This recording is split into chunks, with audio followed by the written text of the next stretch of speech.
성경은 역사서이고 하나님의 아들들에 대한 역사가 기록되어 있습니다.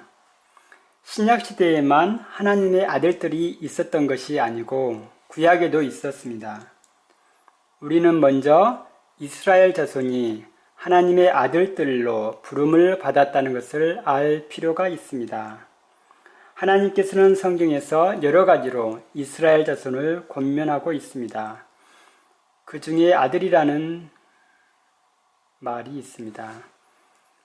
잠언에 있는 말씀을 인용한 히브리서 12장 5절로 6절 말씀이 있습니다. 또 아들들에게 권하는 것 같이 너희에게 권면하신 말씀을 잊었도다. 일러스되 내 아들아 주의 징계하심을 경히 여기지 말며 그에게 꾸지람을 받을 때에 낙심하지 말라. 주께서 그 사랑하시는 자를 징계하시고 그의 받으시는 아들마다 채찍질 하심이니라 하였으니. 히브리서는 유대인 중에서 믿는 가운데 왔다가 핍박 때문에 다시 유대교로 돌아가는 사람들이 있었습니다. 그들에게 권하는 말씀입니다. 하나님께서는 그의 받으시는 아들마다 채찍질 하심이니라. 아들들에게 권하는 같이 하나님께서는 이스라엘 자손을 그 역사 속에서 많이 징계하셨습니다. 그것은 그들을 아들로 대우하셨다는 것이고 또 성경에는 결코 버리지 않겠다는 말씀도 기록되어 있습니다. 또 로마서 9장 4절에는 저희는 이스라엘 사람이라 저희에게는 양자됨과 영광과 언약들과 율법을 세우신 것과 예배와 약속들이 있고 또 로마서 10장 1절에 형제들아 내 마음에 원하는 바와 하나님께 구하는 바는 이스라엘을 위함이니 곧 저희로 구원을 얻게 함이라. 로마서는 로마에 있는 믿는 그리스도인들에게 기록한 서신서라고 할 수 있는데 이방인에게 복음이 전해진 것을 이야기하면서 또 동족 이스라엘 사람들에 대해서도 말을 하고 있습니다. 그러면서 저희에게는 양자됨과 영광과 언약들과 율법들과 하나님께서 약속들이 먼저 이스라엘 자손들에게 주어졌다는 것을 말하고 있습니다. 그런데 그 큰 약속이 그 축복의 약속들이 이제 믿는 모든 그리스도인들에게 차별 없이 동일하게 주어지게 되었습니다. 하나님께서 모세를 보내 이스라엘 자손을 애굽에서 이끌어낼 때에 이스라엘을 내 아들, 내 장자라고 말씀하셨습니다. 너는 바로에게 이르기를 여호와의 말씀에 이스라엘은 내 아들, 내 장자라. 내가 내게 이르기를 내 아들을 놓아서 나를 섬기게 하라 하여도 내가 놓기를 거절하니 내가 내 아들, 내 장자를 죽이리라 하셨다 하라 하시니라.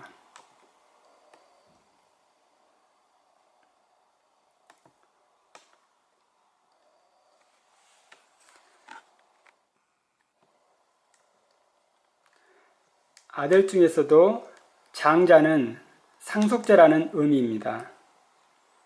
아들도 상속자란 의미인데 장자는 2배의 권리가 있습니다. 이삭은 야곱에게 장자의 축복을 해줬는데 에서에게는 축복할 것이 남아있지 않았습니다. 하나님은 모세를 보내실 때부터 바로가 하나님의 말씀을 듣지 않을 것을 아셨고 애굽의 장자를 심판하고 이스라엘 자손을 이끌어내실 계획을 가지고 계셨습니다. 이스라엘 자손은 하나님의 아들들로서 하나님의 백성이며 축복받을 자격을 받았습니다. 그들은 가나안 땅에서 육신의 축복과 그 이후에 예수 그리스도를 통해 신령한 축복까지 약속으로 받은 겁니다.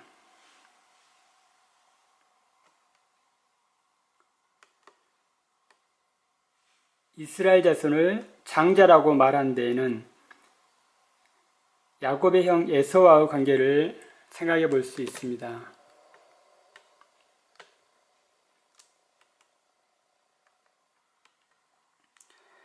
야곱의 형 에서는 사냥에서 돌아왔는데 배가 고파서 팥죽을 얻어먹기 위해 장자의 명분을 동생에게 팔았습니다.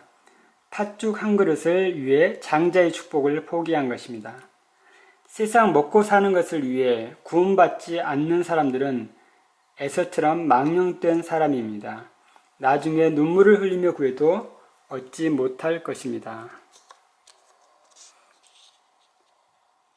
하나님께서 특별히 이스라엘 자손에게 내 장자라고 말한 것은 예컨대 에서도 하나님의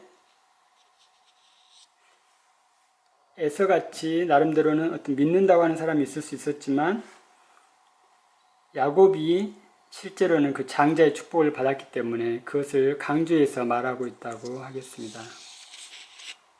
중요한 것은 이스라엘 자손이 하나님의 아들들이었다는 겁니다.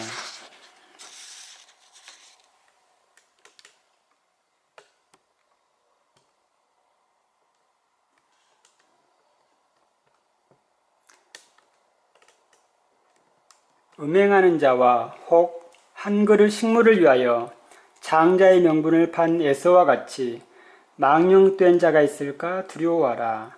너희의 아는 바와 같이 저가 그 위에 축복을 기업으로 받으려고 눈물을 흘리며 구하되 버림바가 되어 회개할 기회를 얻지 못하였느니라. 하나님의 축복을 받는다는 것이 얼마나 크고 귀한 것인데 이 에서는 그것을 귀중하게 생각하지 않았고 한 그릇 식물, 팥죽 한 그릇에 팔아버린 사람입니다. 심지어 맹세를 하고 그 권리를 넘겼다고 되어 있습니다. 나중에 이삭이 야곱을 축복한 후에 에서가 와서 한 말을 들었습니다. 에서의 말을 들어보니 에서는 야곱이 속임수로 자기 장자의 명분을 샀다는 겁니다. 그 말을 이삭이 들었을 때 어떻게 이해를 했을까요? 즉 하나님의 축복이 야곱에게 가는 것이 정당했다는 것을 분명 깨닫게 됐겠죠. 그래서 성경에서는 이삭이 야곱을 축복하고 보내는 것을 알 수 있습니다. 또 야곱은 하나님과 씨름해서 이스라엘이라는 이름을 얻었습니다. 이스라엘은 하나님께 축복을 받은 자란 의미입니다. 이스라엘 자손은 하나님의 말씀에 순종하여 땅에서 축복받은 백성입니다. 그들의 역사는 순종과 불순종에 대해 축복과 저주가 분명하게 임했습니다. 그들이 불순종함으로 저주를 받은 것은 아들로서 징계를 받은 것입니다. 그러나 하나님은 이스라엘을 결코 포기하거나 버리지 않았습니다. 하나님께서 아브라함을 불러서 이스라엘 자손을 자기 아들들로 삼으셨다면 그 전에 노아 홍수 전 세상에도 하나님의 아들들이 있었습니다. 가인이 아벨을 죽인 후에 하나님은 아담에게 셋이란 아들을 주셨고 셋의 후손이 하나님의 이름을 부르며 하나님을 섬겼습니다. 즉 셋의 후손이 당시에는 하나님의 아들들이었습니다. 다만 이들이 하나님을 섬기지 않는 사람들과 혼인관계로 섞이면서 타락했고 하나님은 그들 중에서 방주에 들어간 노아와 그 가족만을 구원하셨습니다. 그럼에도 하나님은 음부에 간 하나님의 아들들에게 복음을 전해서 영으로는 구원을 받게 하셨습니다.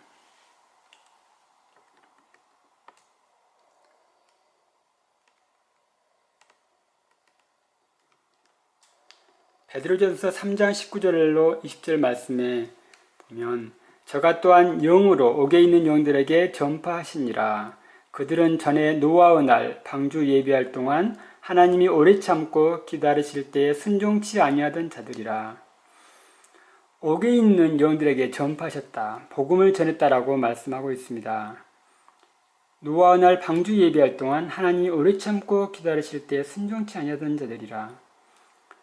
하나님께서 노아에게 물로 세상을 심판할 것을 말씀하시고 120년 후에 홍수가 내렸습니다. 그 기다리셨던 동안에 하나님께서 돌아오기를 바랬던 사람들이 있는데 그들은 곧 셋의 후손들이라고 하겠습니다. 베드로전서 4장 6절에는 이를 위하여 죽은 자들에게도 복음이 전파되었으니 이는 육체로는 사람처럼 심판을 받으나 영으로는 하나님처럼 살게 하려 함이니라. 그들은 비록 혼인관계로 섞여서 타락하고 또 방주에 들어가지 못하고 몸으로는 다 물에 빠져 죽었지만은 하나님께서는 그 영들을 구원받을 수 있도록 기회를 주셨다고 말하는 겁니다. 이 말씀은 물론 복음을 배척한 사람이 죽은 후에 또 구원받을 기회가 있다는 말이 아닙니다. 이것은 노아 홍수 전 하나님을 섬겼던 그 사람들에 대해서만 적용되는 말씀입니다. 믿지 않고 죽으면 불못에 들어간다라고 성경에는 분명하게 기록하고 있습니다. 하나님을 섬겼던 셋의 후손의 타락에 대해서 성경은 다음과 같이 기록했습니다. 사람이 땅 위에 번성하기 시작할 때에 그들에게서 딸들이 나니 하나님의 아들들이 사람의 딸들의 아름다움을 보고 자기들의 좋아하는 모든 자로 아내를 삼는지라. 여호와께서 가라사대 나의 신이 영원히 사람과 함께하지 아니하리니 이는 그들이 육체가 됨이라. 그러나 그들의 날은 120년이 되리라 하시니라. 사람이 땅 위에 번성하기 시작할 때 그들에게서 딸들이 나니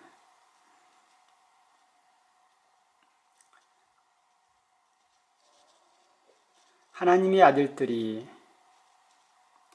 사람의 딸들의 아름다움을 보고 자기들의 좋아하는 모든 자로 아내를 삼는지라. 하나님께서는 사람을 창조하실 때에 남자와 여자로 창조하셨고 한 몸이 돼서 부부가 되도록 하나님께서는 축복해 주셨습니다. 1대1로 맺어지는 것이고 어떤 첩을 둔다거나 여러 아내를 얻는 것은 하나님의 창조의 섭리에 어긋나는 것입니다. 그리고 아담이 범죄함으로 인해서 하나님께서 함께 하실 수 없는 부분이 있었지만은 우리가 아벨이 믿음의 제사를 하나님께 드렸을 때 하나님께서 그것을 기쁘게 받으셨습니다. 그리고 비록 아벨이 죽임을 당했지만 그 셋의 후손이 이제 하나님을 믿음으로 섬겼다는 것을 알 수 있습니다. 그래서 하나님께서는 그 셋의 후손 그들과 함께 하셨다고 말할 수 있습니다. 여호와께서 가라사대 나의 신이 영원히 사람과 함께하지 아니하리니. 사실 하나님의 신이 그 하나님을 섬기는 셋의 후손들과 함께하고 있었던 것입니다. 그런데 그들이 믿지 않는 사람의 딸들을 아내로 취했을 때에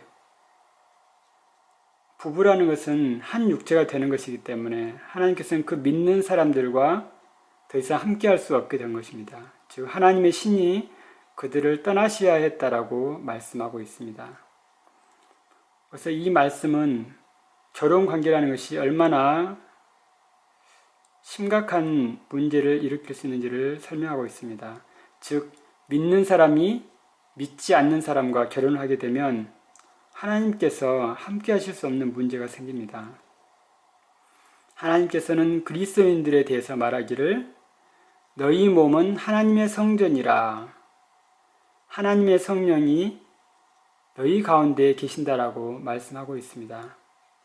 하나님께서 구원받은 사람들의 몸, 너희 몸, 그 몸을 성전으로 삼았다고 말씀하고 있는 것입니다. 그런데 믿지 않는 자와 결혼하게 되면 그 몸이 더럽혀지는 것입니다. 왜냐하면 결혼이라는 것은 한 육체가 되는 것이기 때문입니다. 그래서 그것은 아주 심각한 문제를 일으키는 것이고 하나님께서 함께할 수 없게 되는 이유를 만들어 주는 겁니다.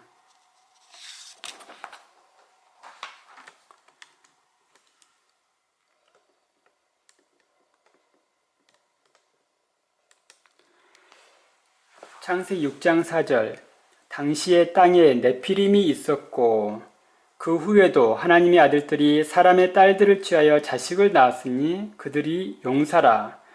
고대의 유명한 사람이었더라.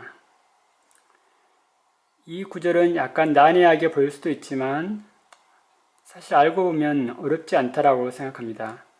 당시의 땅에 네피림이 있었다. 즉 거인들이 살고 있었다는 겁니다. 홍수 전에 거인들이 생겨났습니다. 즉 아담의 후손이 번성하게 됐을 때 사람들이 많아졌는데 그 중에는 거인도 있었다는 겁니다. 그리고 그 후에도 원래 콤마가 하나 있어야 되는데요. 그 후에도 네피림이 있었다라고 말합니다. 즉 홍수 후에도 거인들이 살았다. 당연한 그것은 생물학적으로 볼 때 너무나 당연하다고 할 수 있습니다. 왜냐하면 하나님께서는 노아의 방주를 통해서 모든 생물의 유전 정보를 보존시켰다는 것을 우리가 알고 있습니다. 즉 육지 생물들의 그 암수 한 쌍을 통해서 유전 정보를 보존해서 노아 방주에서 나온 그 암수 한 쌍이 번성해서 지금처럼 다양한 생물들이 살고 있는 것입니다. 노아의 가족도 마찬가지입니다. 인류의 모든 유전 정보가 아담과 그의 가족들, 즉 셈, 함, 야벳 그 세 아들과 자부들을 통해서 보존됐고 그것이 홍수 후에 퍼져나간 겁니다. 이게 대홍수 전에 있던 유전 정보가 대홍수에도 그대로 보존되었다고 우리가 알 수 있는 거죠. 거인 유전자라는 게 다른 것이 아니고 아담의 유전 정보 속에 있었던 것이고 또한 노아의 아들들의 노아의 후손들의 그 유전 정보에도 똑같이 이어져 내려온 겁니다. 그래서 대홍수 전에도 거인들이 있었고 대홍수가 끝난 후에도 거인들이 있었다는 겁니다. 또 하나님의 아들들이 사람의 딸들을 취하여 자식을 낳았으니 그들이 용사라. 용사가 태어났다라고 말하는데 이 용사는 거인과는 별개이라는 것을 우리가 알 필요가 있습니다. 어떤 사람들은 마치 이 네피림이 용사라고 설명하는 경우가 있는데요. 그건 약간 엉뚱한 해석이라고 할 수 있습니다. 이것은 별개의 문장이고 성경은 말하기를 하나님의 아들들이 사람의 딸들을 취하여 자식을 낳았는데 용사가 그 중에서 태어났다는 겁니다.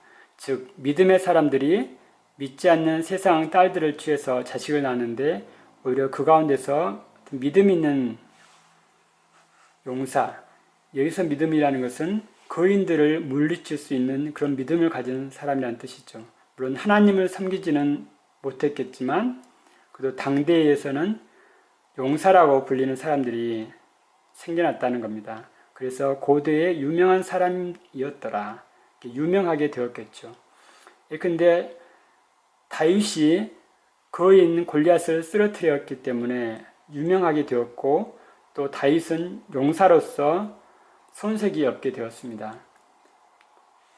이 믿는 사람들이 믿지 않는 사람과 결혼해서 자식을 낳아서 또 용사가 태어났고 그들이 유명해졌다는 것을 이해하는 것으로 충분해 보입니다.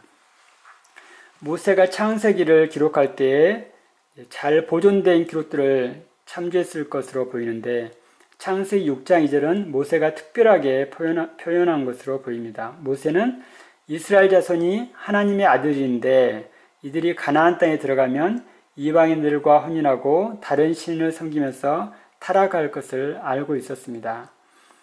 신명기에 보면 하나님께서 이미 모세에게 말씀하셨습니다. 너는 너의 열조와 함께 자려니와 이 백성은 들어가 거할 그 땅에서 일어나서 이방 신들을 음란히 쫓아 나를 버리며 내가 그들과 세운 언약을 어길 것이라. 신명기 32장 5절에서 6절은 더 강하게 말씀하고 있습니다. 그들이 여호와를 향하여 악을 행하니 하나님의 자녀가 아니요 흠이 있는 사곡한 종류로다. 우매무지한 백성아, 여호와께 이같이 보답하느냐? 그는 너를 얻으신 너의 아버지가 아니시냐? 너를 지으시고 세우셨도다.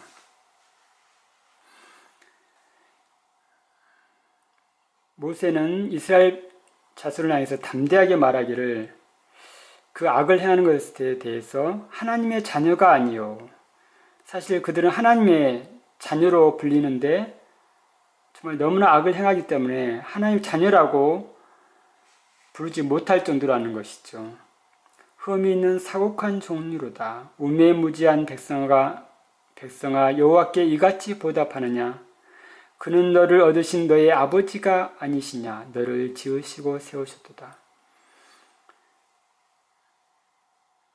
구약성경에서 성경은 이스라엘 자손에 대해서 분명하게 하나님의 자녀라고 말을 하고 있고 또 하나님은 그들의 아버지가 된다라고 말씀하고 있습니다.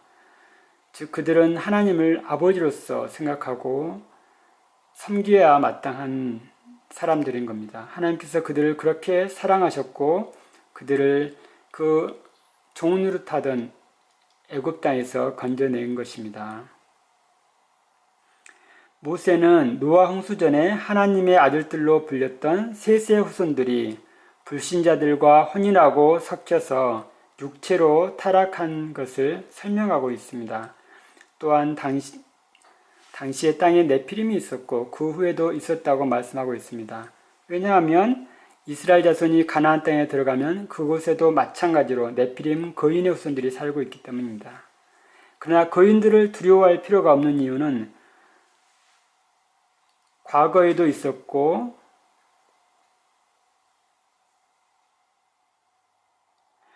용사들이 거인들을 물리쳤기 때문입니다. 모세는 모압과 암몬 족속이 거인들을 몰아내고 땅을 차지하여 기업을 삼은 것도 기록해 놓았습니다. 노아 홍수 전에 셋의 후손이 이방 여자들과 결혼해서 자녀들을 낳았는데 그들이 용사로서 거인들을 물리쳤습니다. 모압이나 암몬 자손, 에서의 자손은 하나님의 백성과 연관이 있으나 하나님을 올바로 섬기는 백성은 아니었습니다. 그럼에도 그들은 믿음으로 거인들을 몰아내고 땅을 차지하여 자기 기업을 삼았습니다. 계속 이어서 설명하겠습니다.